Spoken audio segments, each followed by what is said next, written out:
gabadhan aa ujeedid maanta nolol iyo geeri cid waxay ku suganta ogma lahan gabadha hal guriyaan ku wada nooleynay gabadhan qandha ayaa kusoo boday weliba qandha markaas si kidis ah ugu soo boday dhakhtarka dowladda la geeyay walaashada ayaa wada Sacuudi Carabiya kadib gabadha dhakhtarkii markii la geeyay walaashada xabsiga ayaa la geeyay ayadii waxay ku suganta moogan markii ugu war dambeysay qof ayada xaalad xun ku suganta ayaa noogu war dambeysay maanta inay dhimato wallaahi inay noo shicid ogma lahan waalidkeeda walaalaheeda ubadkeeda wixii oo dhan dadkooda way ka wada walwalayaan maanta waxaan idinku codsanaa wax kale ma bis waa duco runaantii hal duco adiga aad noo soo akhrisaa waxa laga yaabaa inuu ilaahay markaa samada ay funto inoo aqbalo rasuulkani sallallahu alayhi wasallam wuxuu dhahay isku duceeya in la isku duceeyo aad ay wanaagsan tahay allah waxaan ka baryaa iyadoo caafimaad qabta inaan arag maanta meedkeedana meel kuma ogin nolosheedana meel kuma ogin wallaahi waa murugta ugu xanuun badan walaalkaaga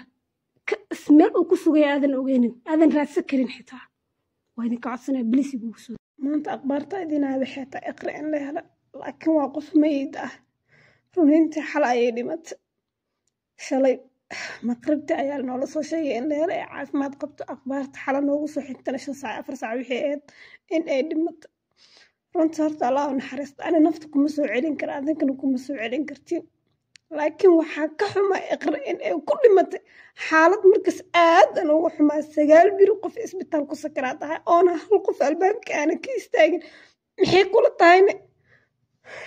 ضيعات dhiman maxay tahay iqra ay ku dhimatay safaarad Soomaaliya u tagay dhadaan safaarad Soomaaliya mar hore ayaa loo tagay wixii tir gabadhaas qof aad u xanuunsan waa lacag badan ayaa naga rabaa ma lacag ayaa ka qaalisan qofkeena naftiisa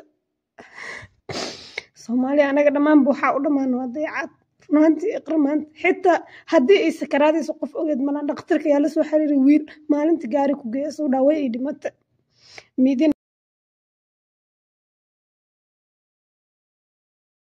أعوذ بالله من الشيطان الرجيم